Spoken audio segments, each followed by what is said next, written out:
สบายดีพี่น้องมื้อนี้ก็พาทุกคนมาครัวแมงมันเด้อพี่น้องเด้อได้กินคือกันปีนี้พี่น้องกินแมงมันเนาะกำลังครัวแมงมันหอมๆเลยนี่พี่น้องมันออกหลายเนาะแต่ว่าเอาบ่ได้มันเด้อพี่น้องเด้อบ่เก็บบ่ได้มันเนาะบ่ได้เก็บเอาได้แต่น้อยเดียวซื่อเนาะพี่น้องเนาะมันตอมดอกไฟฝนตกมันออกมาพี่น้องแซ่บๆหอมๆเลยนี่แมงมันตัวโตบักใหญ่เลยพี่น้องแซ่บปีนี้ได้กินแล้วปีนี้ก็ได้เนาะได้กินแล้ว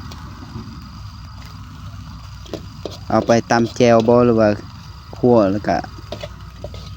กินลิ้นกินนั่นก็ได้เนาะพี่น้องเนาะแซ่บเนาะปีละครั้งคือกันเด้อพี่น้องเด้อแมงนี่เนาะยามฝนมันออกเนาะยามฝนตกใหม่ๆมันออกมาบางพื้นที่ก็ได้บางพื้นที่ก็บ่ได้เด้อพี่น้องเด้อแมงนี่เนาะมันอยู่บางบอนซื้อเนาะแซ่บๆหอมๆพี่น้องมากินนำกันแมงมัน